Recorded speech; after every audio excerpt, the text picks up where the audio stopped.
He's here. Councilman Templeton, are you in?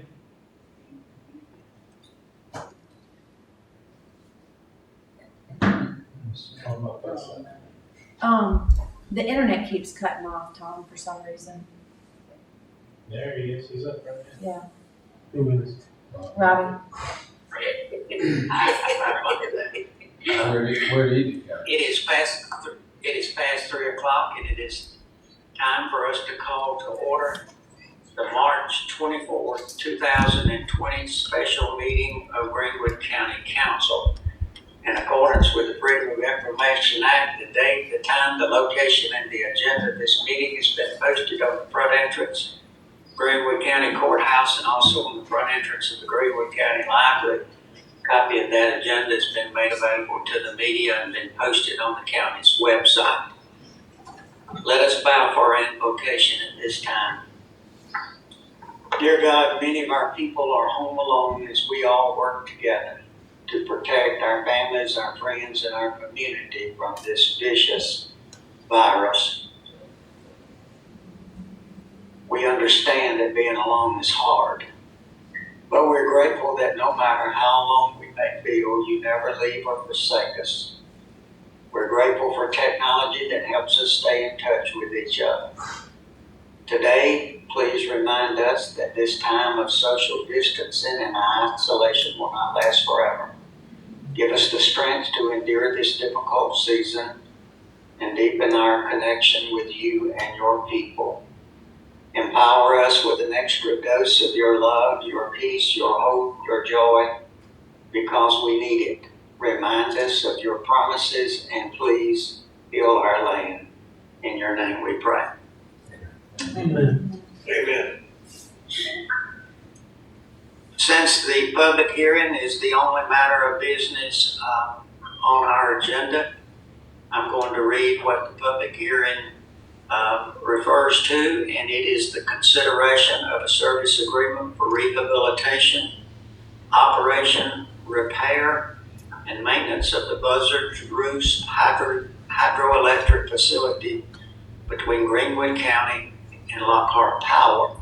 I'm going to ask the county manager and or the county attorney if there's anything that they would like to share with council before we consider this matter in public hearing. Yes, sir, Mr. Chairman. First of all, since we are meeting virtually, it would be my recommendation that but first of all, to establish a quorum, that each council member say that they're present, just so we have that recorded. And then for any votes, also that they, by voice, indicate their vote when that time comes. Just as a matter of housekeeping. Do you just want to do a roll call? Yes, sir. If you could do that first. All right. I will allow the clerk of council to do the roll call. Councilwoman Edith Childs. Here. Councilman Mark Allison. Here. Councilwoman Melissa Spencer. Here. Vice Chairman Chuck Mokes. Here. Chairman Steve Brown. Here. Councilman Robbie Templeton. Here. Councilman Dio Lane. Here. Okay, Mr. Chairman, all seven are there here. So we have a valid quorum, Madam Attorney, Yes, sir. and anything else you would like to add? Regarding procedurally, or would you like for me to go on and talk about the agreement? Well, before we have the public hearing, I'd like for you to talk about the agreement, anything that is new or anything that has surfaced since we last discussed it. Mr. Chairman, the county attorney has a part and then the county engineer's in the back. So if you would like him to give a brief overview and then she can give you any changes since you last seen it, I recommend. That's good. Right.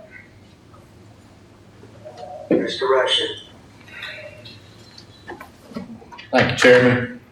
Hopefully everyone can hear me all right. I have just a kind of a brief overview of this whole process to make council and the public aware of what we kind of went through.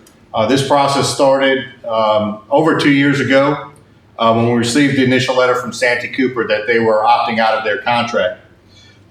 We've been partners with Santee Cooper since 2006 for over 13 years. So this is, and before that we were partners with Duke Power for decades. So this is kind of once in a career type undertaking. This doesn't happen very often.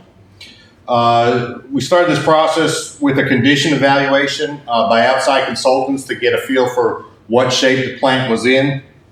We then proceeded to an RFQ process, which we received a very good response from countries from all over the country, or from companies from all over the country.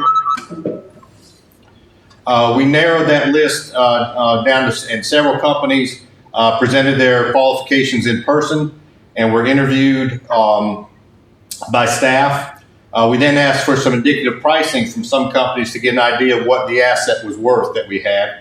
And I think one of the things that was a bit of a surprise to myself was when you really started looking at the numbers was kind of the low value of the gross revenue that this plant produces. So many, I think the public perceives that this plant makes just millions and millions of dollars every year, and that it just isn't the case. But the gross revenue is somewhere between $1 and $2 million.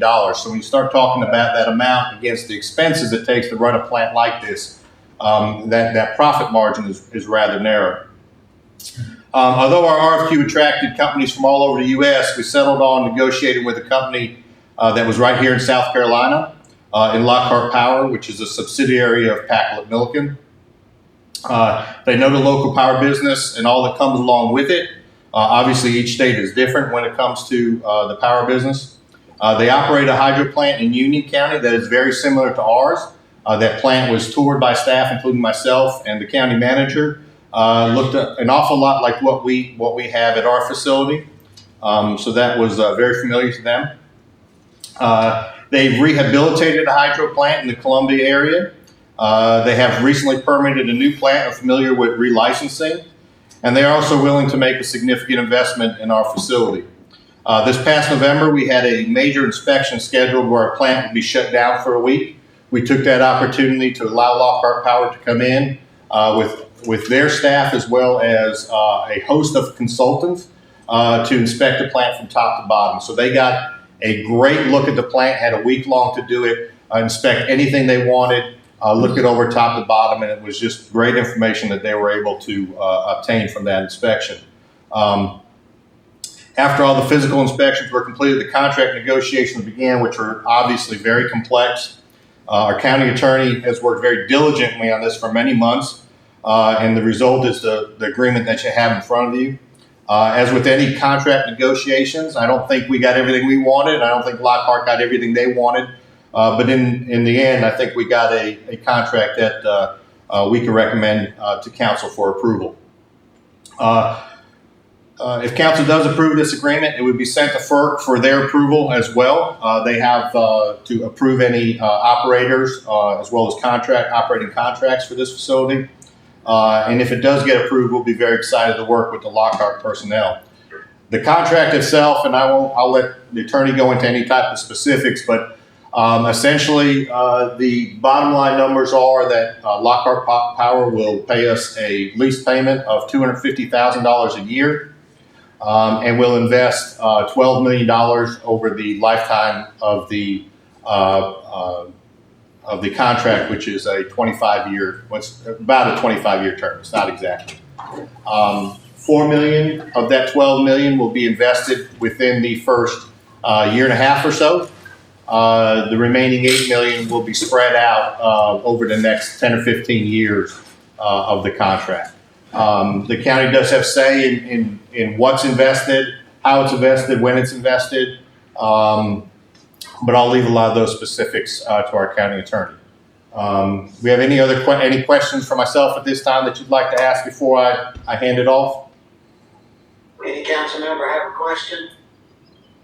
If not, thank you, Mr. Rushing. Mr. Manager?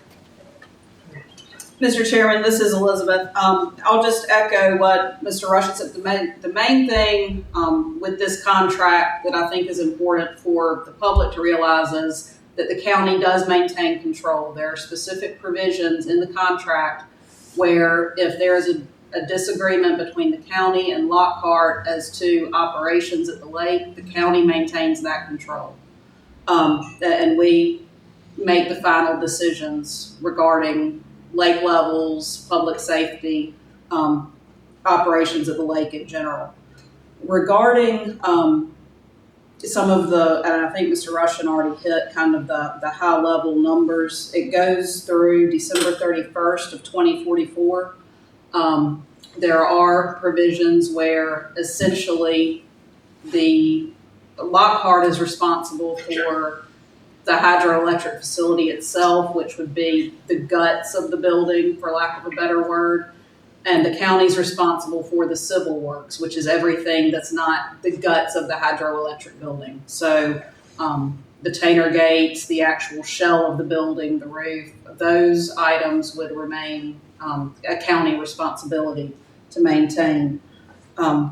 There is a maintenance fund that's created that Lockhart puts $25,000 into annually. That fund rolls over, and any maintenance to any part of the civil works first comes out of that $25,000. So it's not a situation where the county is going to be nickel and dime to death for minor maintenance. There is a fund that's going to provide that maintenance. But any project that goes over that $25,000 would be the county's responsibility.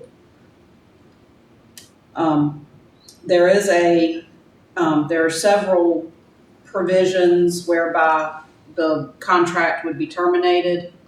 If the contract is terminated, the county does owe a termination payment to Lockhart, which is the depreciated value of the capital.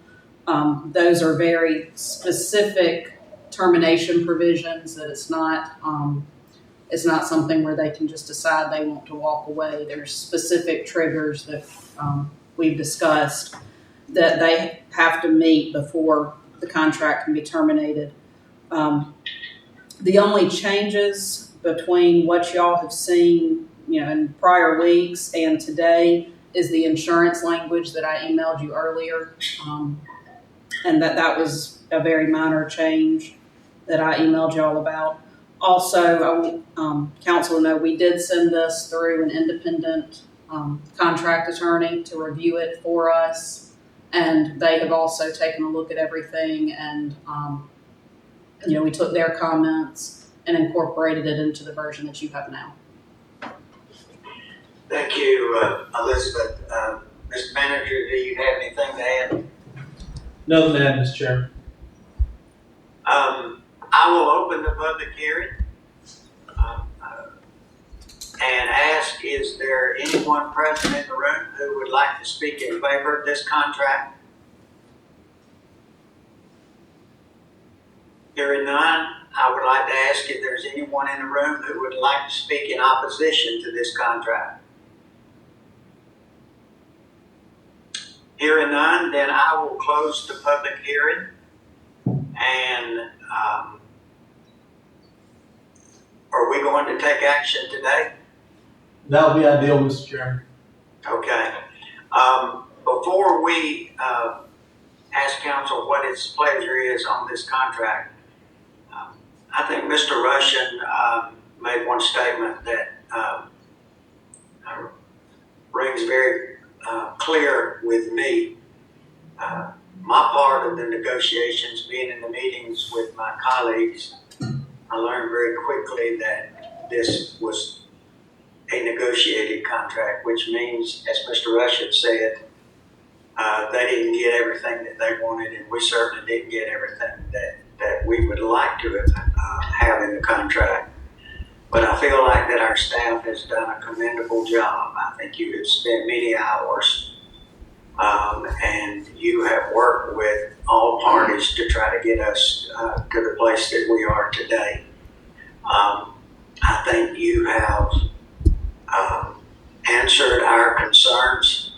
You have provided safeguards for us in this contract that will not only be good for us as a sitting council, but will also Wrong from 8643.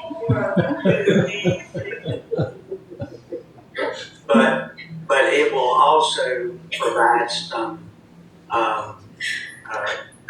comfort for future members of county councils, who will be dealing with matters that may arise on this contract in the years to come. So, that is my feelings about this contract. I intend to vote in favor of it.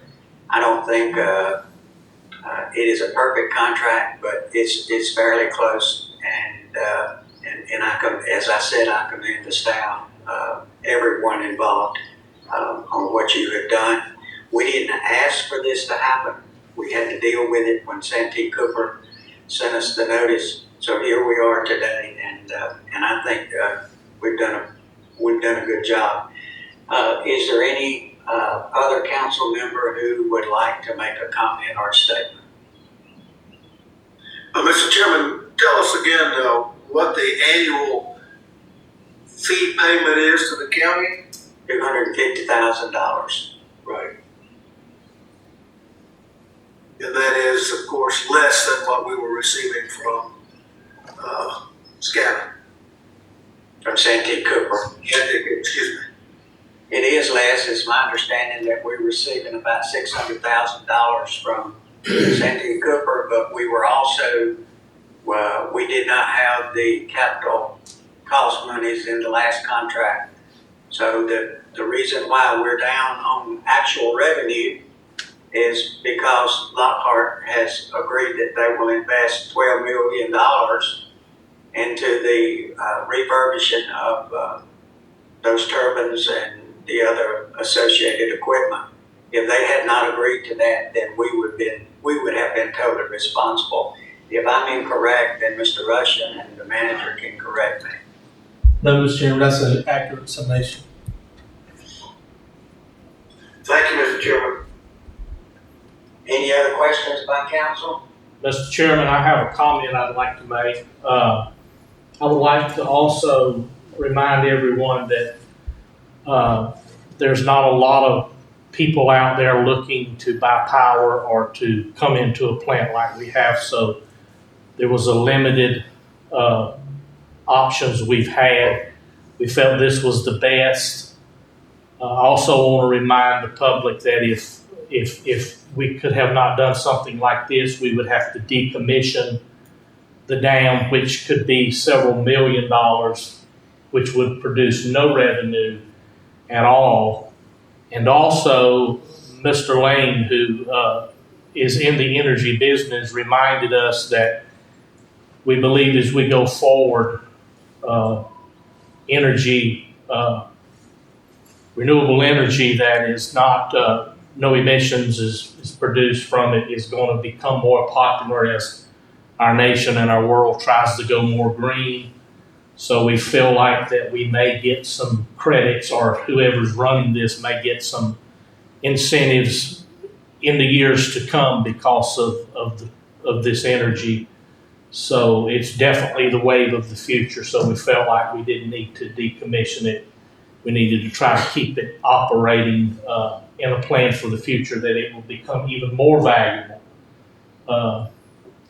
as time goes. So I just wanted to make that comment that we have discussed those things with a lot of people. Again, Mr. Lane is in the energy business. I consider him to be a professional in that, so he brought up a lot of those points. So I think that I agree with Mr. Brown, the chairman. The staff has done a great job looking at this from absolutely every angle. However, it's not perfect, and there are some risk involved, but there's risk involved in anything we do. So just want to say thanks to the staff for the hard work that they've done to bring this together. We also were under a timeline. We had a short period of time to decide, which way we would go. So thanks to everybody that helped with this project. Thank you, Mr. Chairman.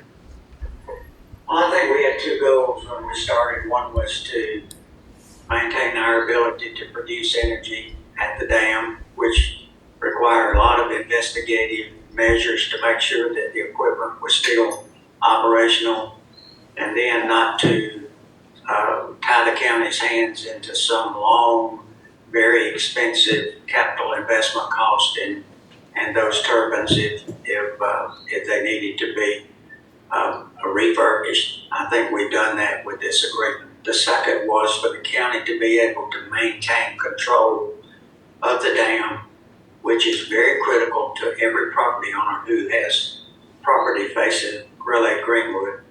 It's also very critical to the two entities who withdraw raw water from our lake. So I think we have met those. We have protected our ability to manage that hydroelectric part of the dam, and we've also maintained control of the lake. We also have not forgone any ability to comply with FERC regulations. Not perfect, but pretty close to it.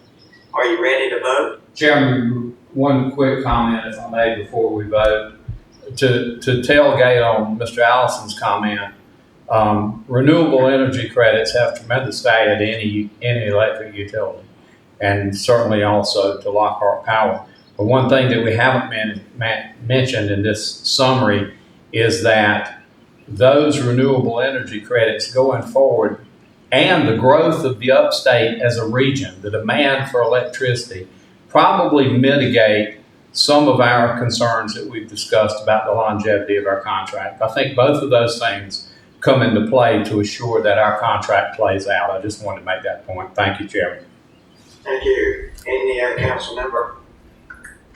Are you ready to vote? I would entertain a motion and a second that this contract be approved. I'll offer your motion to approve, Mr. Chairman. I have a motion from Mr. Templeton. Second. I have a second from Ms. Childs. Is there any further discussion, any questions, any comments? Since we are using a new method, I'm going to ask, I assume Susan is still present. Would you poll the entire council as to how they vote, and they can give a yes or no on this contract? Yeah. Mr. Chair, Yes. I am in favor of this contract. Okay, we're gonna give you a chance to vote on it right now. Ms. Councilwoman Childs? Yes, I'm in favor of the contract.